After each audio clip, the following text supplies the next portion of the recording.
Get your daily dose of happy each morning at 9 a.m. Eastern Time on PRN. LOA Today is expanding to appear on PRN now 5 mornings per week, Monday through Friday. I'm Walt Thiessen, the host of LOA Today. The way you start your day sets the tone for the rest of the day, so start it happy. We explore the realm of positive psychology, the law of attraction, and the power of positive thinking, and we have a heck of a lot of fun in the process. You'll find yourself smiling each morning. That's LOA Today, weekday mornings at 9 a.m. Eastern Time here on PRN. Yeah, I'm not known as a gadget guy, but I love gadgets that really do the trick, like the new app. The Progressive Radio Network has an app thanks to our friends at Audio Now. Hey, this is Mark Farrell, host of Insight on Thursdays at 11 a.m. Eastern Standard Time, where we broadcast live out of New York City. But if you can't catch the show live, no frets. It's always archived. It's always on the app. Download it now, listen later, whenever you want. The Progressive Radio Network app is available from our friends at Audio Now. Check it out. Get ready for an outstanding entertainment program, The Jimmy Dore Show. The Democrats are a grassroots party the same way Monsanto is an organic food company. We should do a diet where we just make fun of the Democratic Party. But it's important to respect the dead. And everyone is still saying, you gotta vote for it. Because Trump, you gotta beat Trump with something. Where's your platform for ending the 7 wars Barack Obama got us in? Where's your platform for ending fracking? Where's your platform? Every Thursday evening at 6 p.m. Eastern Time on the Progressive Radio Network. God bless you. PRN, Progressive Radio Network. He struts like John Wayne, resembles Jim Carrey, and dresses like he's visually impaired. Because he is. Insight with Mark Farrell on the Progressive Radio Network. Ah, yes. Straight up 11 o'clock, New York City. No matter where you are, hopefully it's a sunny day like we have here.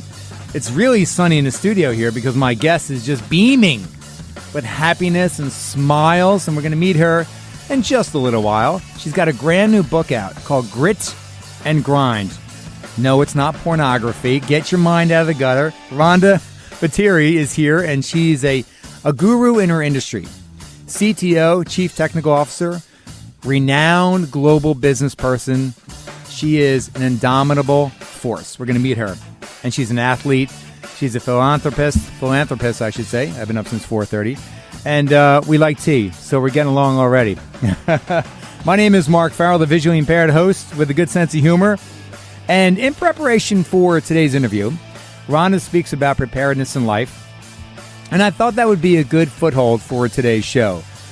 Because it's something that it's not something I cognizantly prepare to do, no pun intended there, but it's something that I kind of was groomed for in life. But before we go there, I want to talk about very, very lightly, peripherally, Michael Cohen, the testimonies yesterday.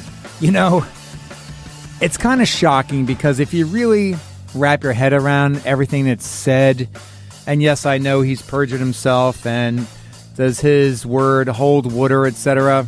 You know, who knows? But he doesn't have, I think, at this point, does he have an axe to grind? I guess we all do to some degree. But the things that are coming out and what we know about Donald Trump just seem like he's telling the truth. And the reality of it is I think it's just a sad state of affairs that at this level, out of this coveted office of the president, that this is what we have to deal with and waste our time with. Instead of making this country, the world, the leader that we are, a better place. I understand certain things have to be done, discussed, diluted, investigated, etc. But when it gets down to someone who, if this is true, does all these nefarious things and wants to be in the Oval Office for the wrong reason. It's a government of the people, by the people, for the people. And it's just disheartening if it's not really in those terms. You're not going in there for the money. Of course, there's great exposure. Look at our past presidents, what they've done afterwards. Obviously, the trajectory for Trump will be quite different afterwards. But it's just kind of mystifying to see a high office hopefully not utilized for the proper purpose. Anyway, that's all I'm going to say about that. And also, it's quite funny. Actually, some of the testimony. Cortez did a great job. She was so well. It's amazing when you have all these line of questions and it's all about them. No, it's not about you and what you've done, where you've come from. Yes, that's it for another time. But I guess they're trying to get their 15 minutes in, where actually it's 5 minutes. But no, it's not about you. And Cortez did a great job being a true New Yorker, just getting right to the point and realizing that this is a line of question that's serious. And she hit on the nail on the head. And I thought that was kind of a great thing that actually can open possibly Pandora's box and a different line of investigation and line of questions that could open up and reveal other things. Anyway, 5 minutes after the hour, of course, we always love your calls, 888-874-4888, 888-874-4888. Of course, it's the Progressive Radio Network. We're online at Facebook. You can see our glorious guest and a cover of her book. Ta-da! Isn't that great? Yes. Even the real thing's better. Say hello, by the way. Thank you, Mark. Hello to everyone. There we go. It's so great to be here. Good. Thank you for your energy. Keep drinking that tea. We're going to come back to you, but I just want to keep... Oh, by the way, while you were here, can you inscribe this? Absolutely. Great. You have a long time to do it. Like 8 minutes, maybe. 6 minutes. That's with a K. I'm honored to do it. Oh, no, I'm honored to get the book. First copy. First copy, Mark, to the world. Wow, that says a lot. That's impressive. So work ethic, preparedness. I was thinking about this, and I think it comes down to a few basic things for me. Number one, my parents were divorced at a very young age, so my mom was a single mother, and I did things around the house for two reasons when I distill it down to the basic points. Number one, to help out, because I was kind of the assumed man of the house. My older brother was much older than me. He was pursuing a law degree.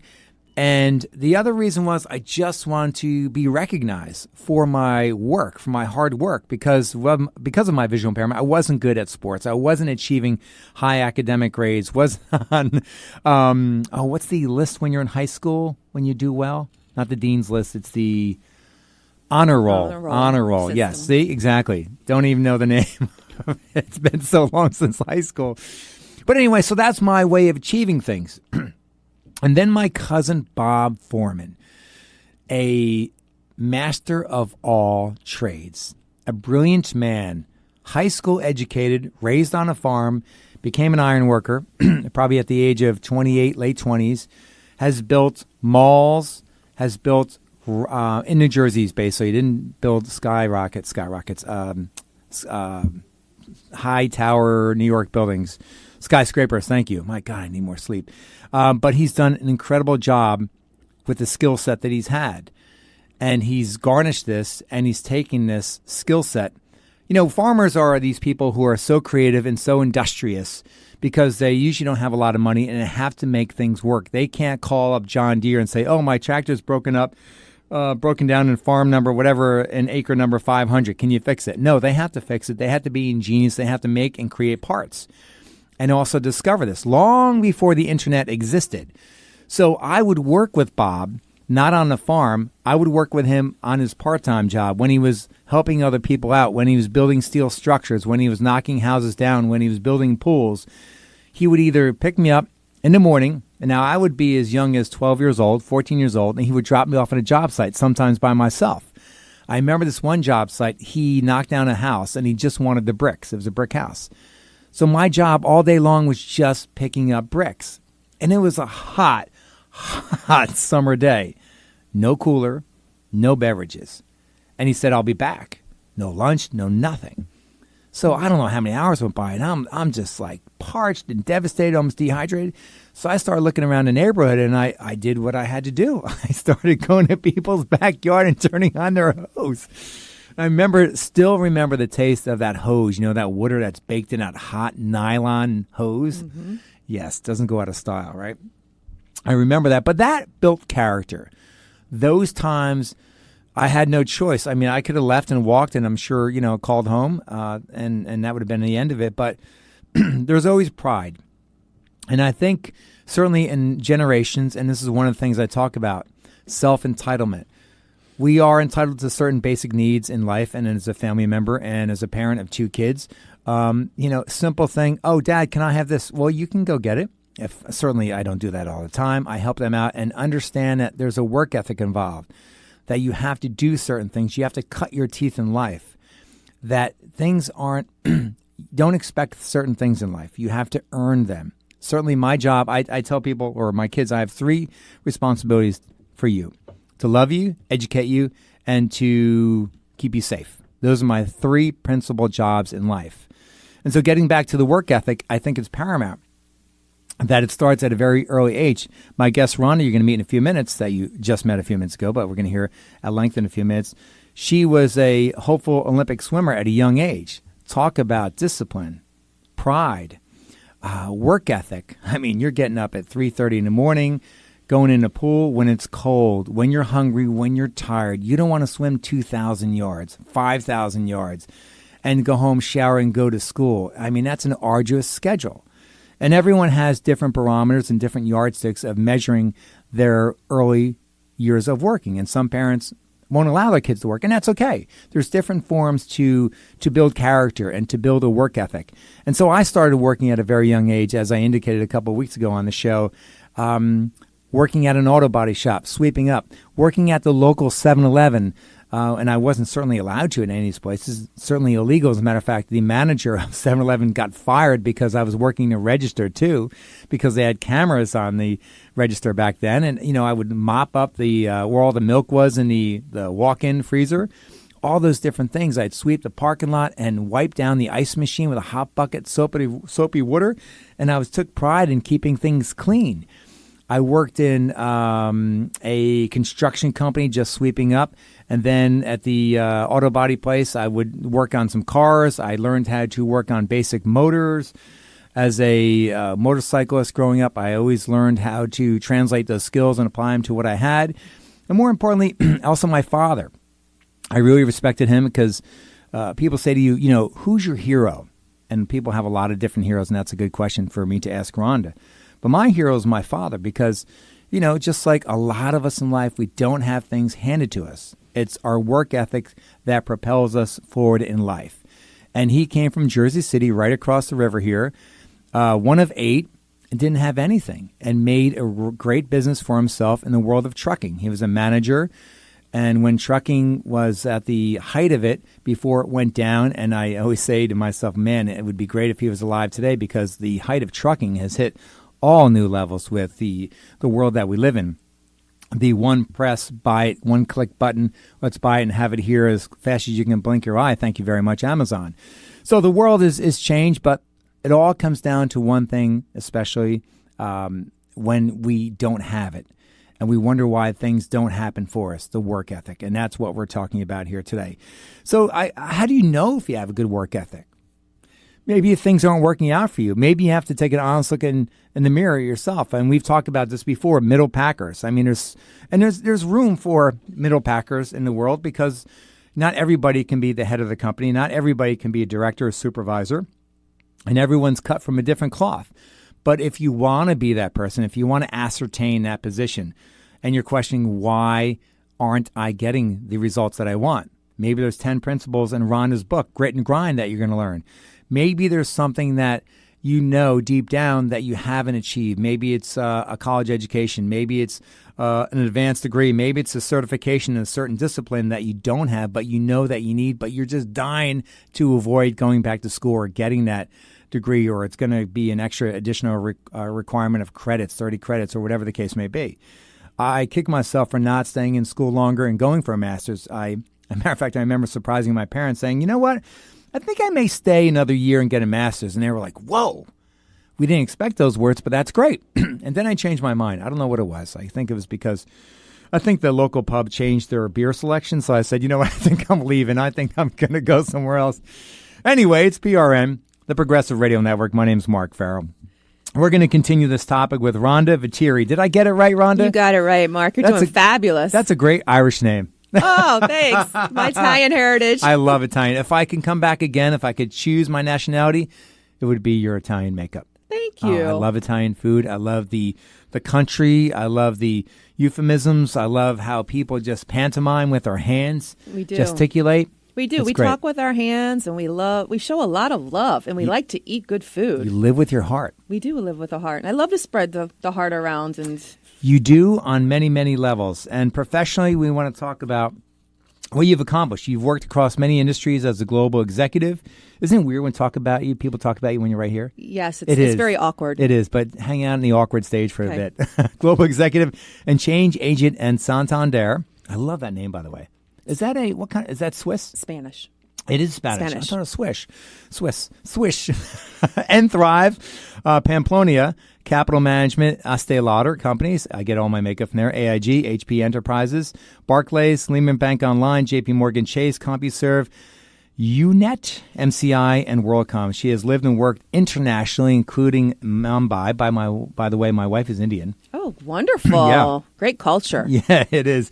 Rhonda's new book, as I mentioned, is Grit and Grind. She also co-authored HP Special Edition book, Enterprise Service Management for Dummies. A very, very cool book.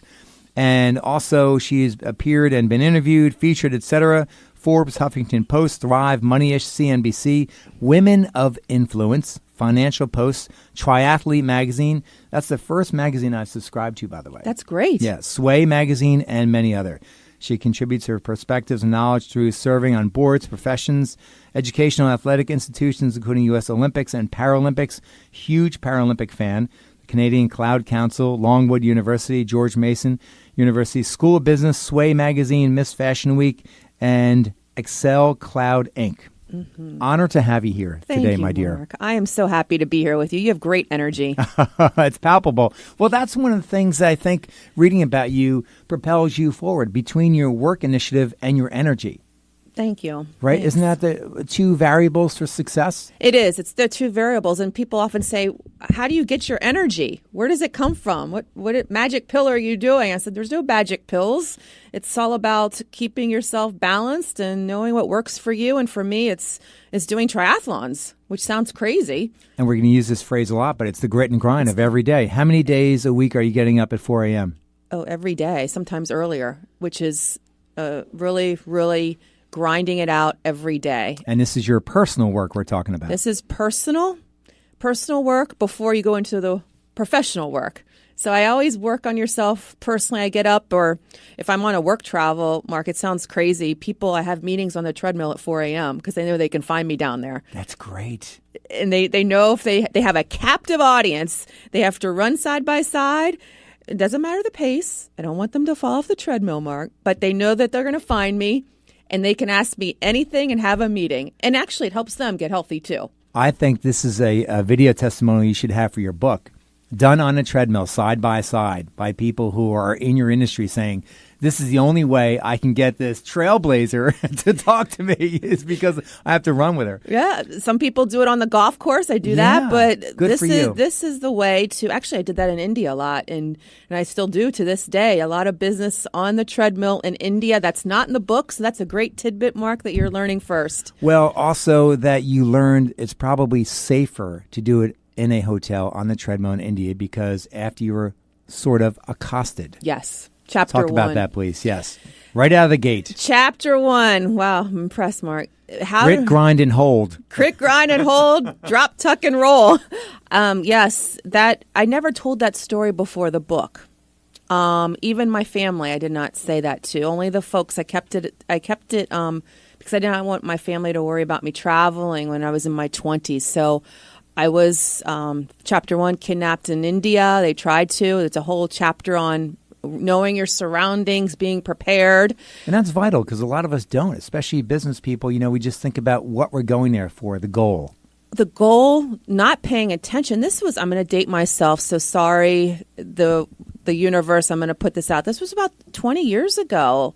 And I don't want to date myself, but I think it's an important part because technology's changed. If I were you, I would date myself. No, thank you. Thank you. Nice to meet me. Thank you. The world has changed, yes. And people just need to pay attention even more in today's world on their surroundings. And I was not prepared. That was a lesson. That's why I came right out of the book with it about how to not get kidnapped in India. Well, I guess you were kind of blindsided by the fact that you have a shoe fetish. Yes, I do. Imelda Marcos. And guess what? So do I. Good. I'm the male Imelda Marcos. And so I could relate. So you're there, you're shopping, you're doing your thing, you're working hard. You want to treat yourself. You're in a foreign country. They make great products. And there you are, two men approach you. And thankfully, your driver and bodyguard were nearby and they saved the day.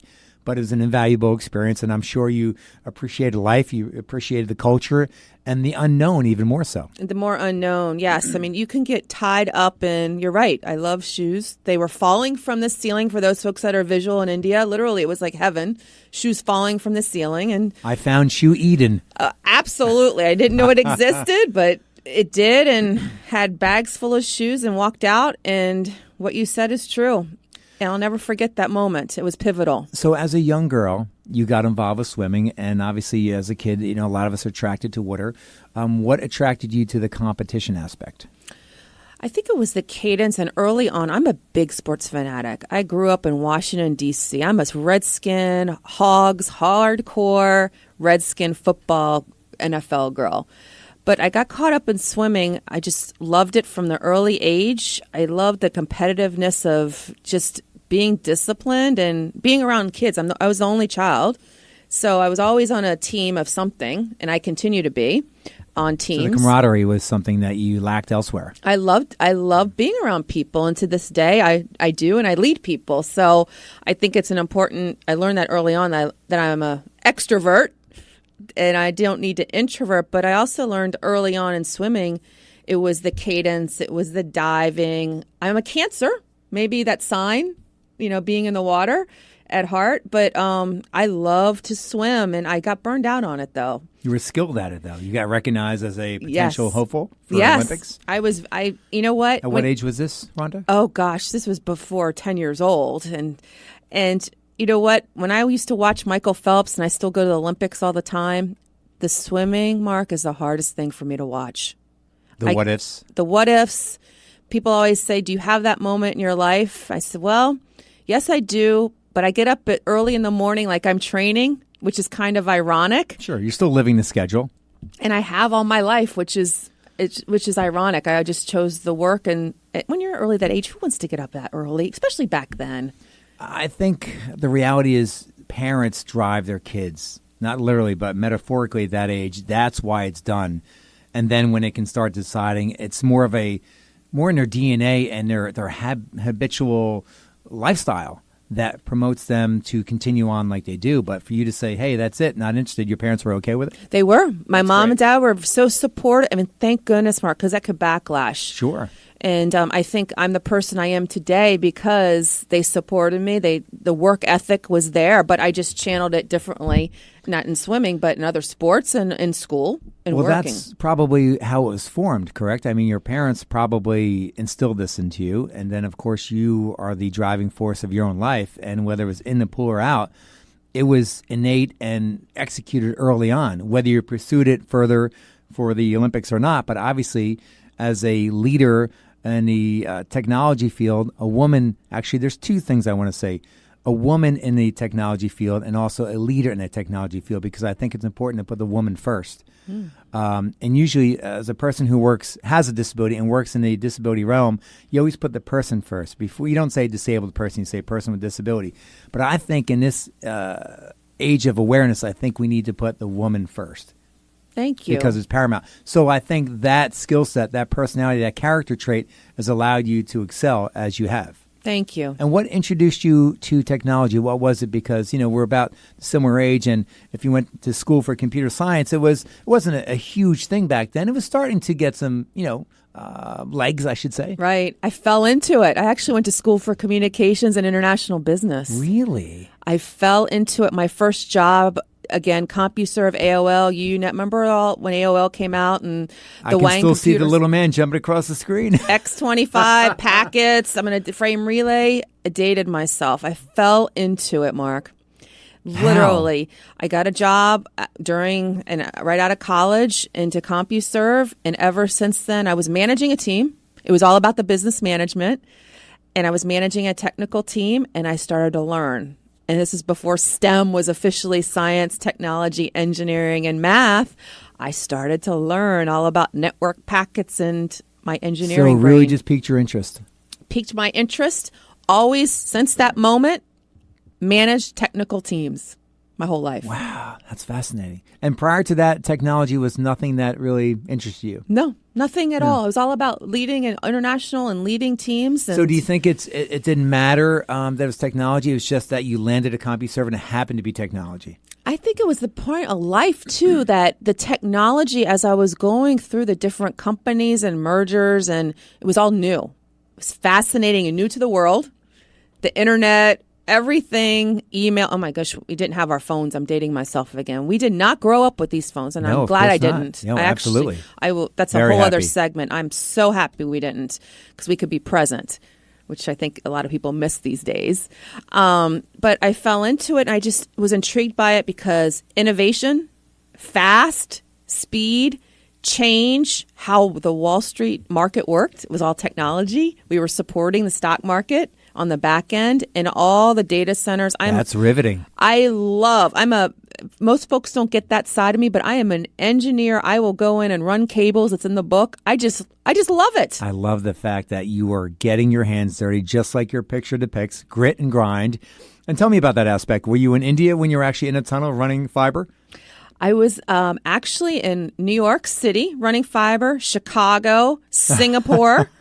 I've been all over Was the that world. your job, China. or you just wanted to get in with the crew and show them how it's done? The teams, the fiber blocks, the spider cables, the octopus cables, the punch downs. You're making my memory go back for all those guys that are probably going, so oh I my know the goodness. audio version of this. Yes, it's amazing that I love it. It was a team that I was managing, and I wanted to learn a day in the life. Well, it's kind of neat because you actually see it, and I tell my son this, and he's really taken a shine to this because I think he's got an engineering gene. I love carpentry, so I always show him and explain to him how things are done, and I really think that helps him when you're in school on all aspects because you see the beginning, middle, and end of things. And whether you go into the trades in life or not, I think it's paramount to understand the construction, whether it's maybe a microwave, tabletop, or your laptop.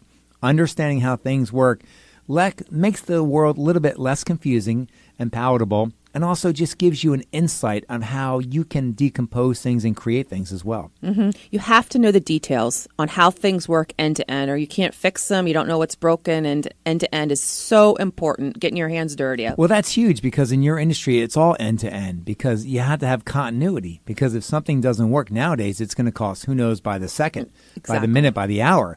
But to know that, there's a relay station or the fiber's down. Is fiber still used? Mm-hmm. It is. It is, yes, depending upon where you are in the world. Satellite usually, but there's a lot of fiber. And actually in the oceans, the sharks and dolphins they're attracted to it. They still do. Because of the sound? The sound of it, it's very enlightening. And is there a buzz to fiber? Mm-hmm.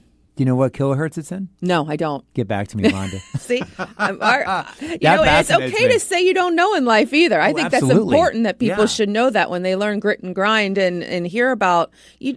When you learn in life, you don't need to know everything. It's all about learning and grinding it out. Well, two things. When I read about you and heard about you and your position, I said, wow, number one, a woman in such a powerful position, kudos to her. And then number two has never been more obvious to me than meeting you for the last 20 minutes. You have a huge personality.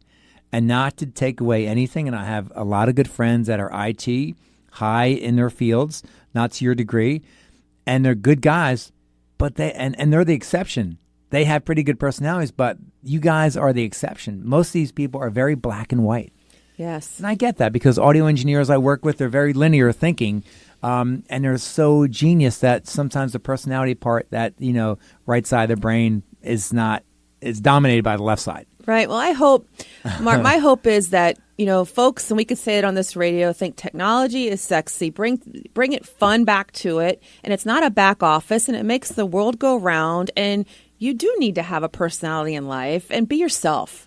Be yourself. And there are those scientists, the data scientists that need to be in the back room that are brilliant. We love those folks. Exactly. We love them. But in life, it's all about teaching people. Mm-hmm. I'm in my career now where I know what good looks like at multiple companies, taking it and put it in grit and grind and what comes out, how to shape a company. It's all about outcomes.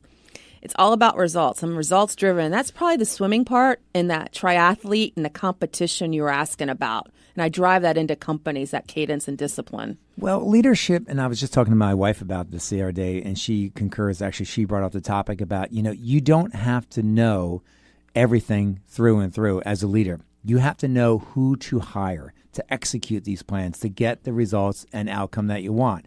So it's very paramount to understand that as a leader, that how could you not work for Rhonda and be fueled and propelled to get that job done? Because I think that's huge. And haven't managed a lot of people in my life, maybe 5 at a time.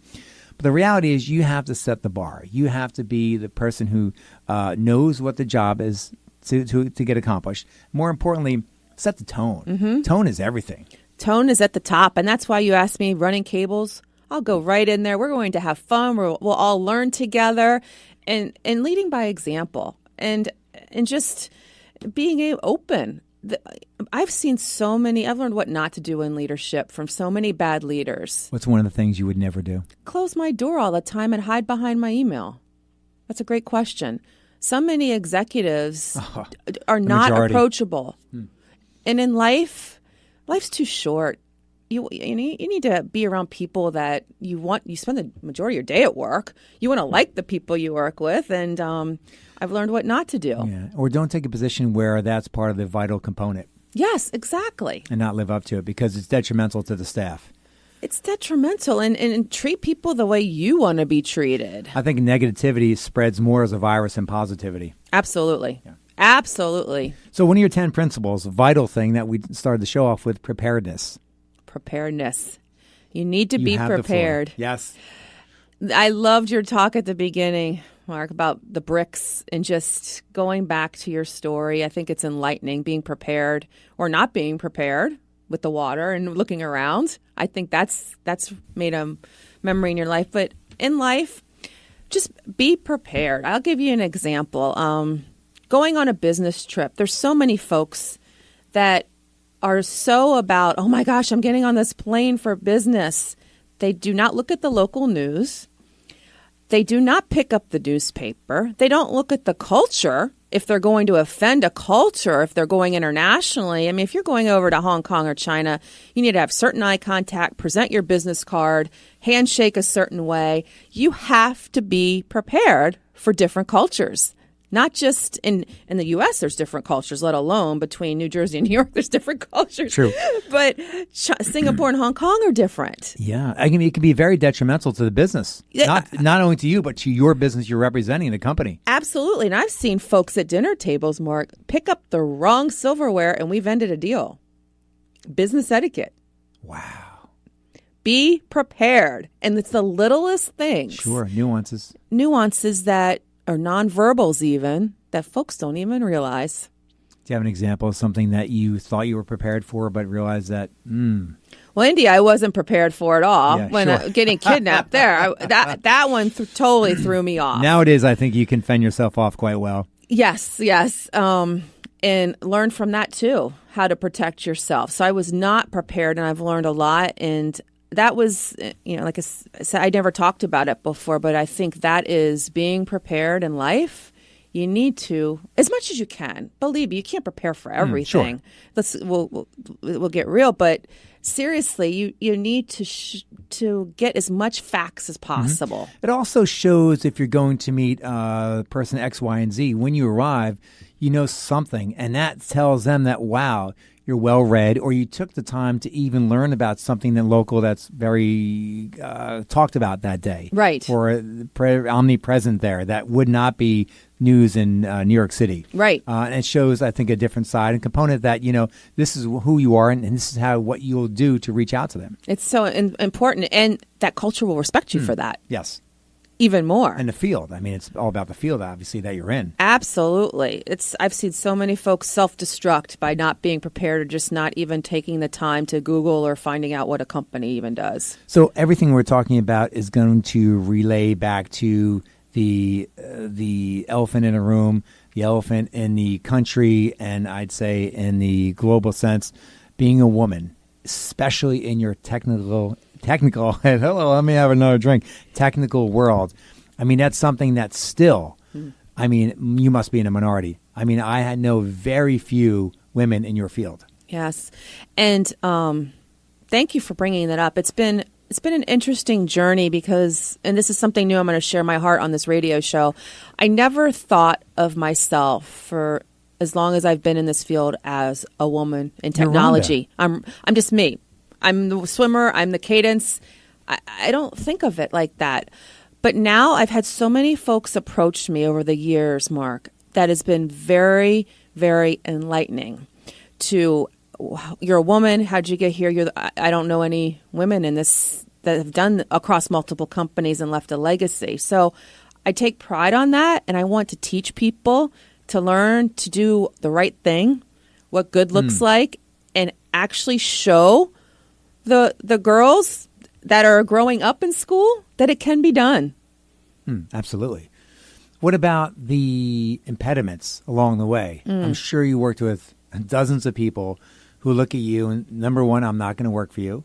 Or if I do work for you, I'm not going to produce. They may not communicate this, but you see it in their output. And even higher ups. Maybe you don't get accepted. Maybe you don't even get called, even though you've read or led the technology of major, major global companies, that you won't even get an interview because the head of company X, it's known that he doesn't have a woman at the head of any of his departments. I've seen anywhere from pencils being thrown at the boardroom, Mark, being a woman in technology, right, telling the truth, to the impediments of, can she do it? Because she's a woman, and absolutely, I'll outlast all of them with the cadence and the athlete. That's what people miss, the corporate athlete side, which is in the book. And how many people, I'm sorry to interrupt you here, how many of your cohorts or industry cohorts climb through tunnels and pull cable? I wouldn't say any of my peers. Thank you for, a day in the life. It's so important to learn those details. That's too blue collar for them. Oh, I love it. I thrive on that, Mark. That's where I learn the most. And you get the most respect. Yes, and I take that into the boardroom. And you know what? When we're making decisions, I'm more well educated with facts and what's happening. Because you know point to point, inside and out, knowing your business. End to end. So have you ever been in an industry or a position, and you don't certainly have to name companies, where you felt that it was palpable? Your sex, your gender was the reason why you weren't going to make it or be as respected as you should have been? I have, yes. How did that make you feel? Very uncomfortable, but the fight in me fought through it. It was very, very hard, very toxic environment. But everyone was watching on how you prevail through that. So I think it's important that folks have, like you mentioned your hero, that folks have someone that they can look up to and say, oh, that person's going to do what's right. Even though they're being, mistreated or not abused, like hit or anything. Sure. But just it's a phase of life, and it happens. And thank you for asking. No one's asked me that. I get a lot of different slants of that, but the way you just asked it was very respectful. Thank you. But I've worked through all of those issues. In your book, Grit and Grind, you mention a mentor early on when you got into your profession. Was that someone, was their gender male or female? Of course, it was one of them. I have 50-50 shot of being right. But more importantly, did they have any insight about what you were about to face? Yes, they did. He was an Indian gentleman. His name is Sam. I think the world of him. I owe a lot to him. Actually, it's interesting. All of my mentors have been male, except for one. Industry related? Industry and non-industry, except for one who she's down the middle. So, but yes, majority men except for one woman. And I love that woman, but they've been along the way. And my first mentor, I talk about him in the book, I thought he was always getting upset with me because he would move me to the messes because he knew I like to turn things around and get my hands dirty. And it was in my 20s where he saw the potential and started moving me. I thought he was upset because he would move me to these departments that I didn't know anything about, but he was picking up on the leadership, finding out that I could go end to end, going through the details and turn the organization around to a high performance organization. Because to your point, I would hire the people that you don't want a bunch of the same personalities on a team. People make that mistake. You want people that you hire people around you that are more successful and bring different perspectives. And a lot of folks miss that as leadership. I think a lot of people don't do that because they feel competitive. They feel that if they bring in someone who knows as much as them or even more, maybe their time will be limited. And that's a mistake. Respect it. I will do it. I continue to do it. There's a couple of gentlemen that have been with me for 18 years that have followed me through different companies and ex-Navy SEALs, military. Wow. I love them. I love their families. I talked to their spouses yesterday. We're a close unit and family. It's a team camaraderie. Sure. Mark, that I think when you're going through all these work overhauls, you need to have a strong nucleus. And I hire folks that I don't have the same skills. And I purposely look at the team makeup of personalities and do studies on it. Wow, fascinating. How many people are you overseeing right now? A couple thousand. I managed up to 20,000 in my career globally, 162 countries. So I'm fascinated by people and how things get done differently in different parts of the world, and how you manage people is different in different countries. And how you have to switch your mindset before rolling out Project X, Y, or Z, because the execution is going to be different, as you just alluded. Absolutely. Wow. Some cultures want you have to write down everything to the letter, to the period, to the crossing the T. Some folks don't need anything written down. But when you're in a regulatory SOX compliant, that's different. Depends on what industry you're in. But it's insightful. It really is. And it's an education within itself. How to operate differently in different countries. What part of your personality, Rhonda, is reflective of your mother? Probably my dedication. My mom's my hero because she instilled in me. I saw her get up every day at 3:34, go to work into D.C., take mass transit. We lived outside of D.C., and I saw her grinding it out every day, and she would come home and cook a home fresh meal. Maybe it's the Italian in us. But she worked. My dad did too. And I would say it's a dedication and pushing through it. And she was one of first females of her kind, too. Wow. What field was she in? She was in the government, and my aunt was one of the first female lawyers on Capitol Hill. Fantastic. So I didn't know it at the time, my great aunt, back then, that I had this, sort of legacy. A little lineage happening there. Yeah, and I never really realized it till later on in life. But results speak for themselves, because you can't just say, oh, I'm going to do this because someone's going to hire me because I'm a woman. No, I'm all about results oriented. I think that's really important too, not the token aspect. Oh, absolutely. It's all about your track record. So there's many things that we do when we're young, certainly in our 20s and sometimes in our mid-30s, and we're so busy doing them, we can't really articulate them, like grit and grind. You mentioned, I think your mom, used to grind out. I don't know if that's was in your vernacular back then or realized it, but you knew it. So when did you start formulating processes that you realized that were tangible, that can be applied? You've been realizing these probably about yourself, but not realizing it. You knew who you were, but then when someone says to you, you should write a book, and you're like, why? And then when you start thinking about it, well, oh, yes, I do know how to do X, Y, and Z, and these things are possible standards and pillars of a person who's of success. I would say when I worked at JPMorgan Chase back in the day, I had these principles written down, and that was about 15 years ago. I had them written down, and I would put them up, Mark, in folks' offices around the world. And I didn't realize at the time that those 10 principles I would take to every company after that, to Barclays. I'm not going to, Esteìe Lauder. Esteìe Lauder, I had someone send me a picture of my 10 principles in Poland, in Krakow, Poland, and in Shanghai, China, that are literally on the wall. And when we built out the offices, I was there, ribbon cutting, and the 10 principles of the Grit and Grind book are on the wall, painted in there. Wow. And that speaks volumes, Rhonda. I didn't realize it at the time, and I get chills talking about it because I'm still mentoring some of those folks. How come that picture is not in my copy of the book? Is it in the final copy? I have it on social media. It's not. I didn't put any pictures in the book purposely. I should have, of all the travels, maybe the next one. But when I get these pictures from Renata in Poland saying, I look at your principles every day, it hits me that these are around the world. This is not just one dynamic. This is a global principle that people are living by. I need to write this down and build off of it. Well, when you think about it, I mean, I think we're all essentially the same people when we're born. We're all shaped by our experiences. And if we want to be successful in life, it comes down to what? Hard work. It does. Sometimes it's the right time, right opportunity, but that won't only keep you in a certain spot for so long. Right. But you have to have the basic core and skill set. It does. And the word grit and grind, to your point, Mark, I didn't even know I've been doing this. I've just been doing my work ethic and my swimming my whole life. Coming up with this title was hard. And then I wanted to call it a certain thing and called Lean Out, but no, because I come at things from different angles. Because I'm always, I'm leaning in, but I'm really taking a different approach on things. But grit and grind is, all of us are grinding it out. What does that mean? This word grit in sports and grind. So it came to me one day. I said, that's it.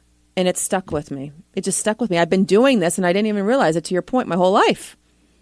Yeah, sometimes it also takes other people. Like my wife points things out to me and about my talks. And my mantra is my difference makes me stronger.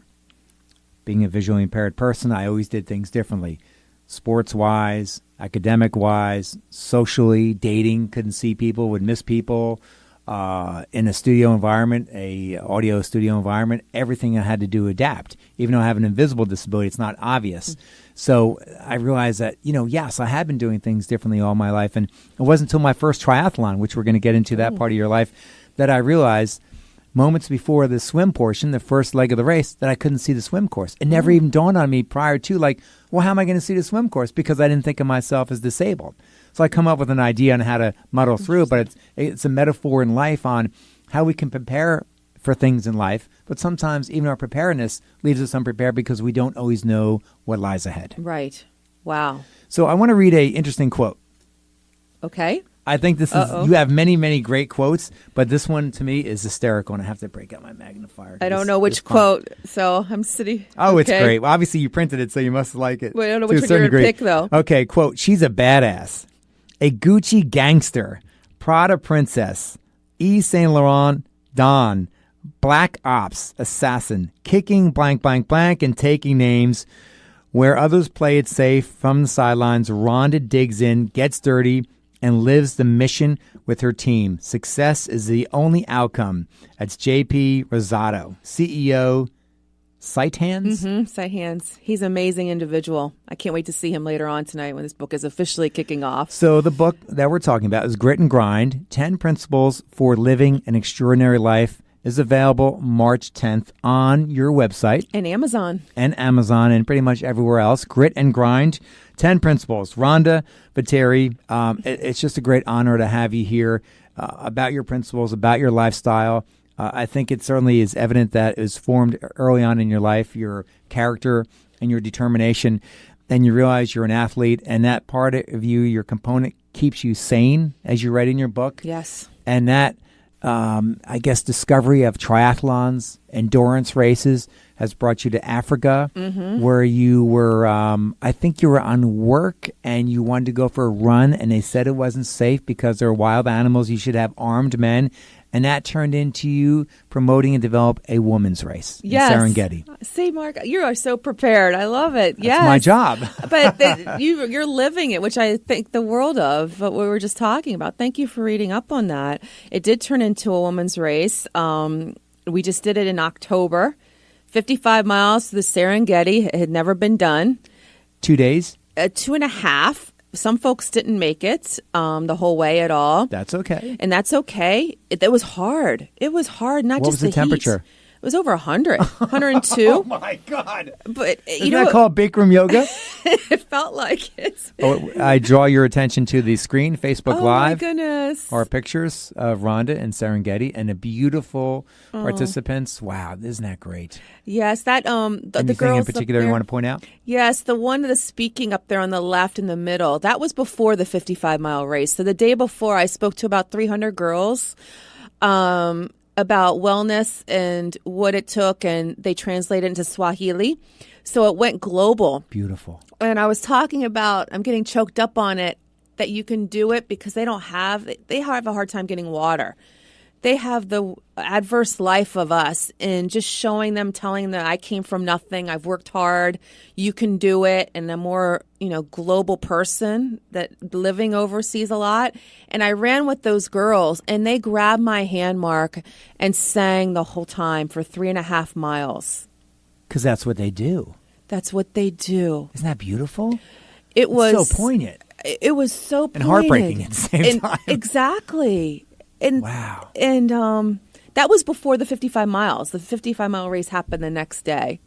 So that was, I'm going to go back this year, speak to them again, see how far they've come, all those girls, and run through the Serengeti with my friends. I'm sure more folks will do it because it did hit national. It was a record breaker. No one has done 55 miles through the Serengeti. For a reason. For a reason, right. All these animals coming at you in the middle of migration. So Rhonda Vetere, I have to interrupt here because I need to roll it back here. So you're there, you wanted to go for a run. They recommended that you didn't without, armed guys because of animals and the wildlife that it is. But what made you think, wow, there's something more here, and let's do a run? Because when I was there in June with my best friend for our birthdays, we had planned that out. I had her, and she kicked and screamed at me saying, I don't want to go to this community school. And I'm all about cultural immersion. When I go to some place, I want to learn. Be with the locals. I love that.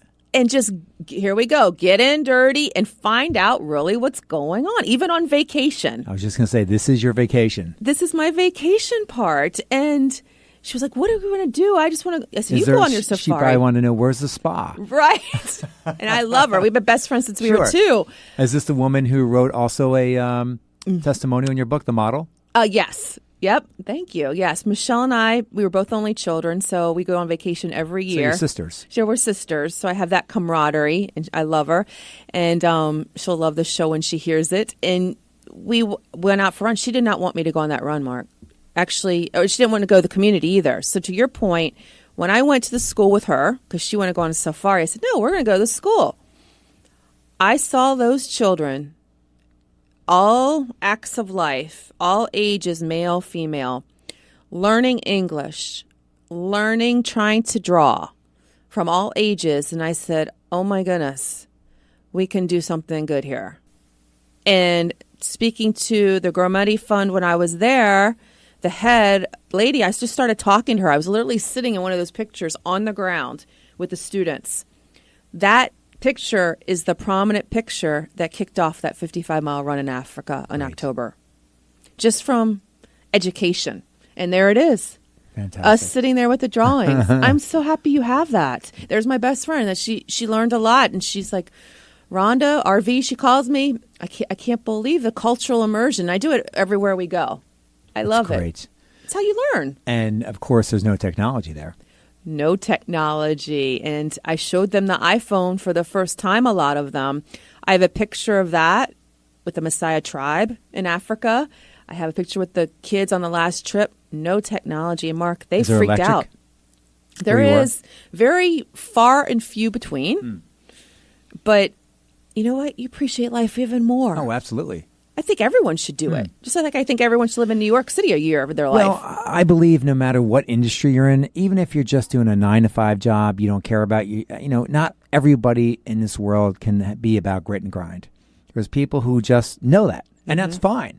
As long as you don't think the world owes you something and are mad at the world for not getting what you think you should have gotten. Yes. But if you're just doing your job and that's fine, you want to live your happy little life, that's great, as long as that works for you. But I feel that for everyone, including that 9-to-5 job or part-time job, is that you have to give back to your community, wherever that community is, in whatever form, whether it's financial, it's time. Time is the best thing. Mm-hmm. Whether it's merchandise, materials, I mean, I like to do it all. I think it's way more rewarding for myself than whoever I'm giving to. Absolutely. And there's a day every year in December, usually December 7th or 8th, around that first week of December, that I'll tell the team way in advance, a month, it's volunteer day. Whatever you want to do, we're going to have a couple things. You could pick whatever you want, paid, go do it. Love it. Give back. And that's, again, giving your heart. We work hard, and it makes you appreciate life. And as a leader, I get so much satisfaction. The stories coming back, how it's changed, how they've delivered meals to someone's house. Whatever works for you, do it. I mean, that's invaluable for any company to have a model such as that. And one day, what are you losing out of one day?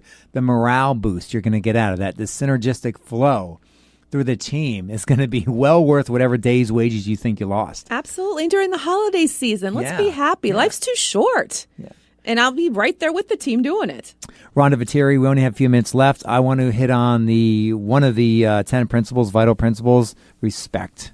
Talk about that, please. Respect. I think respect is one of the things this world needs to have more of. Respecting others. Treating others with respect. Not having instant gratification or thinking that. You don't have to like people, but you need to respect them. Respect them, their point of view. You never know what people are going on in their life. You never know. And please just respect people's time. Respect people where they're coming from, their point of view. It might not line up with yours, but treat people how you want to be treated. I think this world just needs to be a better place if we all come together with respecting each other. Is there anything that you would do differently if you did it all over again? Yes, thanks.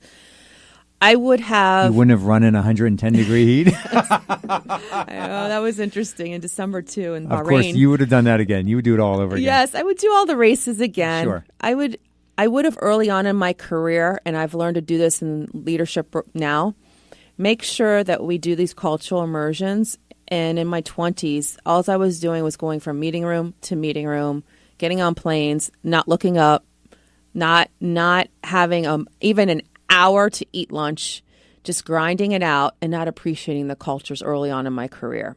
And that's what I want to show people. That's why I'm very passionate about learning. Do you feel that any part of your life in your 20s or 30s was so fast lived that you missed a lot? Yes. On the personal side? Yes. And was it worth it? Was it worth it? Yes. Because I'm here talking about it, Mark, with you. And that book is my soul. And hopefully folks will learn, no matter what age group you are, it's not targeted towards any age, any female, male, someone will take something out of it. But it went fast because I lived overseas a lot. Great eye-opener. And we don't have much time, Rhonda, but I want to have you answer this question. Beautiful woman, incredibly smart, athletic, great personality, dating, finding another person. Was it hard where someone to say, oh my God, you're intimidating? Or you just felt that way because they wouldn't hang around? Yeah, it was. Very hard. Very hard. That's a great question. And I held out a long time. Yes, it's hard. So did I. It's still hard. Oh, every day's hard, but it's just you have to put the time into it, just like everything else. Absolutely. It's a work. Ignore it, it'll decay. Exactly. So great question, Mark. Very insightful. Yes, very hard.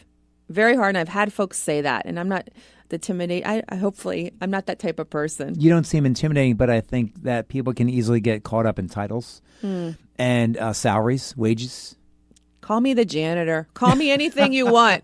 I'm just all about results and making a difference in people's lives. It's been such a delight having you on the show. Thank you, Mark. It's been great. Thanks for having me. So whether you're seeking success at work, creating a lasting relationship, or just trying to get unstuck, which so many of us are, in some area of your life, the quickest way to get that way is what you want is to dive into the mess, get your hands mucky, right? Yes.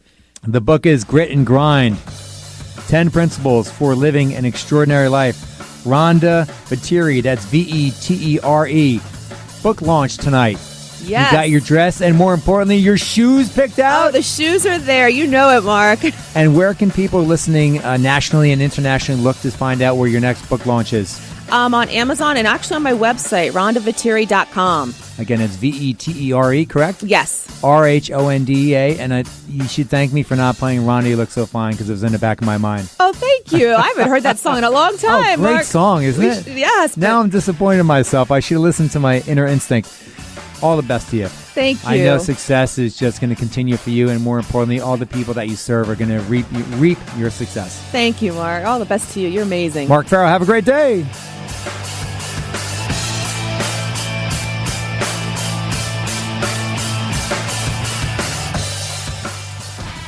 Insight with Mark Farrell. Check out this and all Insight shows on the Insight page at prn.fm. prn.fm. Have Mark speak at your company, your kid's school or college. Mark speaks on critical topics that affect kids and adults everywhere, from anti-bullying, mental health, drugs, and alcohol to overcoming adversity. Visit markfarrellmotivation.com for more info. Insight, Thursday mornings at 11 on the Progressive Radio Network. I'm Celia Farber. And I'm Christina.